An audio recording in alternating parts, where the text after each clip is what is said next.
Rekan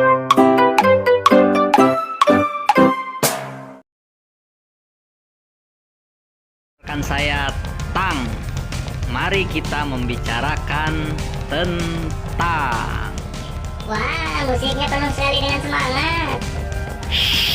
supaya suara naratornya nggak kedengeran lemes dan males. Inilah tentang 12 film yang sudah kami tonton. Bentar. Prolognya dulu dong, biar panjang. Banyak sekali film yang dibuat manusia di dunia ini, dan sekali film dibuat akan terus ada.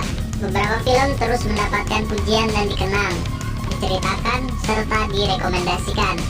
Ada juga film yang mendapat kritikan, bahkan sampai hujatan berkepanjangan. Nah, ketika kita ingin menonton sebuah film, dari banyaknya film yang ada, terkadang kita kebingungan untuk memilih mana yang kita akan tonton. Karena itu, ada beragam cara yang kita bisa lakukan untuk mencari tontonan seperti Bertanya kepada orang yang sudah menonton, atau minta rekomendasi tontonan kepada seseorang, atau mencari di internet. Juga membaca ulasan serta melihat rating pada situs rating seperti IMDb, Rotten Tomatoes. Gantian Tang, gantian. lalu melihat siapa pemainnya, melihat siapa sutradaranya, melihat genre filmnya. Memang ada juga sih orang yang nonton film ya cuma nonton aja. Diajak gebetan, pacar, kekasih nonton ya ikut, disuruh bayarin ogah. Ada film di TV ya ditonton, kalau kerasa jelek tinggalin tidur. Loh, kok malah ngedumel? Nah, untuk yang sedang mencari film untuk ditonton, inilah tentang 12 film yang sudah kami tonton. I'm a weapon. Assassination Games 2011. Dua nama besar disandingkan dalam film ini. Jean-Claude Van Damme. Scott Berkisah tentang dua orang pembunuh dengan satu target yang sama, namun dengan motif yang berbeda. Saya menonton ini karena salah satu pemeran utamanya adalah Scott Adkins. Entah karena durasinya yang hanya 100 menit, cerita dalam film ini terasa dipaksa cepat sehingga banyak hal yang terlewatkan begitu saja. Enggak. Dengan waktu segitu, ini film udah cukup kok. Adegan aksinya, dramanya, chemistry Van Damme sama Scott Adkins, udah gokil. Paling kamu cuma kesel karena cewek cantik yang sama Van Damme itu mati, ya kan? Itulah dramanya, dan itu yang bagus. X.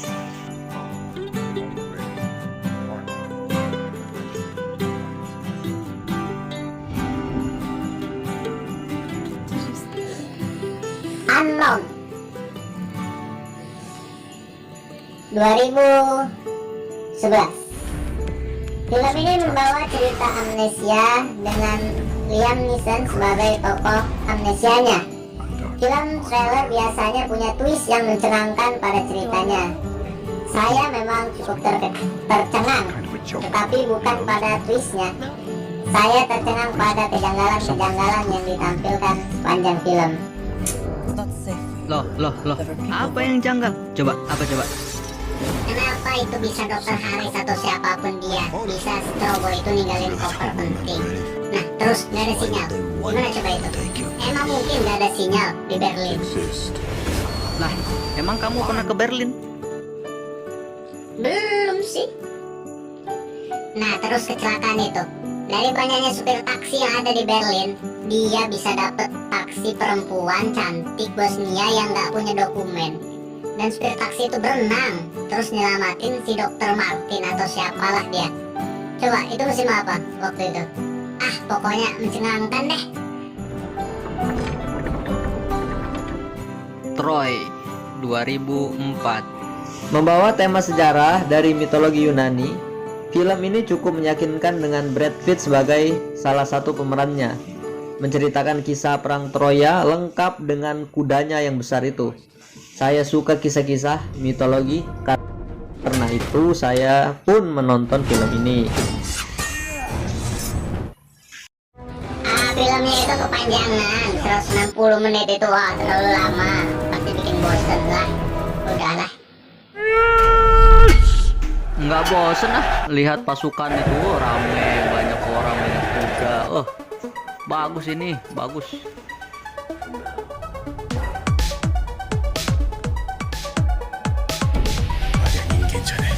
Blade of Immortal 2017 digarap oleh Takashi Miike yang terkenal dengan banyak film berdarah-darahnya. Film ini merupakan sebuah adaptasi dari manga yang juga ada versi animenya. Sejauh ini film ini menjadi satu-satunya live action bagus yang pernah saya tonton. Dengan tema samurai dan pedang, film ini menyuguhkan banyak adegan berdarah dan bagian tubuh yang terpotong-potong, dan saya suka itu. Satu-satunya lah, bukannya kita juga dulu nonton Crow Zero 1 dan Crow Zero 2 sama Ichi the Killer, dan kamu bilang bagus. Itu juga kan sama adaptasi manga, dan sutradaranya juga bapak pakai si Miike ini. Walah, itu juga karyanya beliau toh. Crow Zero itu? Oh, baru tahu saya, Tang. Iya, itu bagus itu. Film paling sering diceritain waktu sekolah. Sampai-sampai gaya rambutnya si Genji yang ada siringnya itu sering dicoba. Nyampe akhirnya dirazia guru terus dipotongin sama diomelin. Oh, itu juga karya Takashi Miike toh.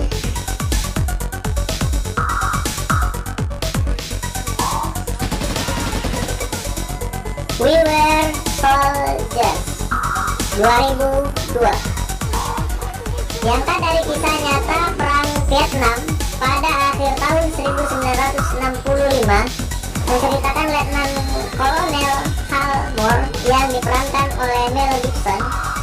Film ini mengambil beberapa sudut pandang dalam penuturan ceritanya. Tentara Amerika yang pergi ke Vietnam, keluarga tentara yang ditinggalkan, juga para pasukan Vietnam.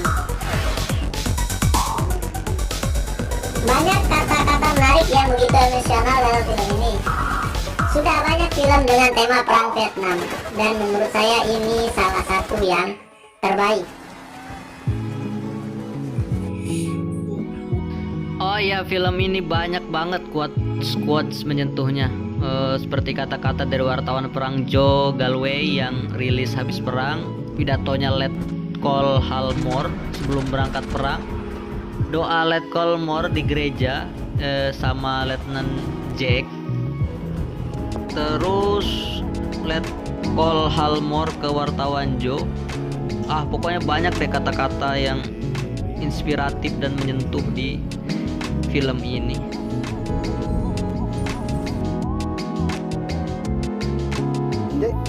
The Man from Earth 2007.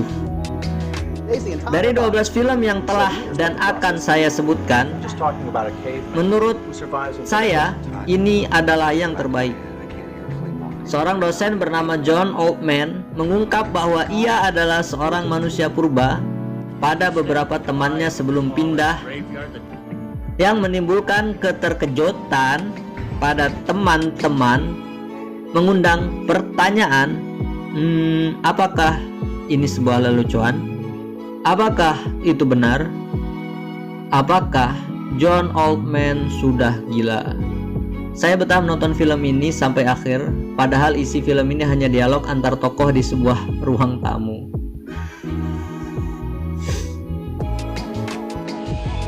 Apa bagusnya film begitu? Cuma ngobrol-ngobrol doang, bilangnya film science fiction, tapi nggak ada alien, nggak ada laboratorium, nggak ada ruang angkasa.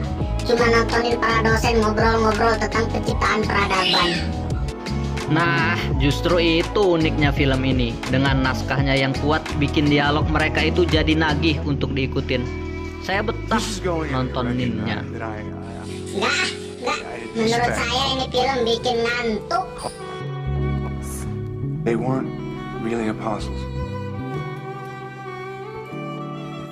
One Week Friends 2017.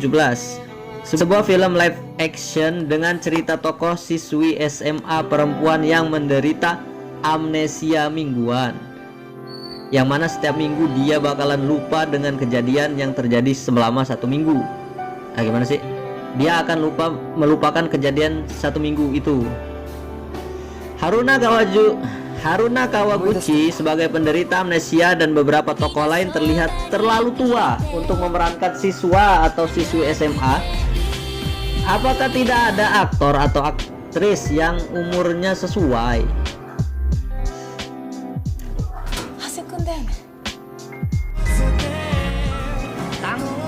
Tang, kok nggak ada komen? Brother of the Year 2018. Saya selalu bisa tertawa ketika menonton film Thailand.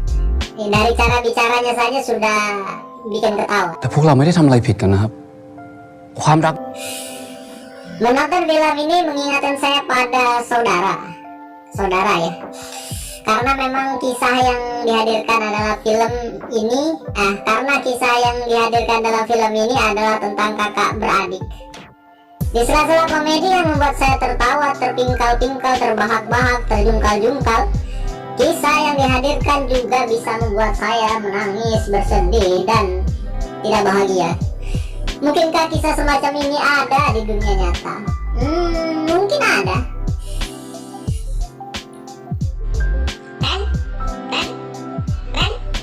Gak ada komentar. Oke, next.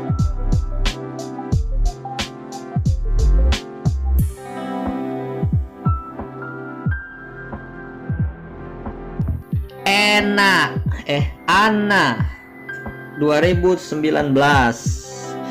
Anna sebagai wanita kuat, cantik, cerdas, juga licik, seorang agen rahasia ganda yang ingin hidup bahagia. Tidak banyak hal yang berkesan bagi saya dalam film ini. Mungkin kisah cintanya atau saya lebih suka Lucy yang digarap oleh sutradara yang sama. Saya mah baper nonton film ini. Lah, ini kan film action trailer, Tang. Kok bisa baper? Itu loh, 2 cowok yang jatuh cinta sama si Anna, yang sama-sama ngejajain kebebasan. So sweet banget.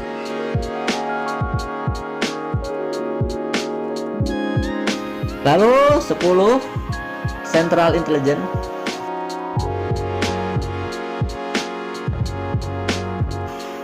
Sebelas Message from the King.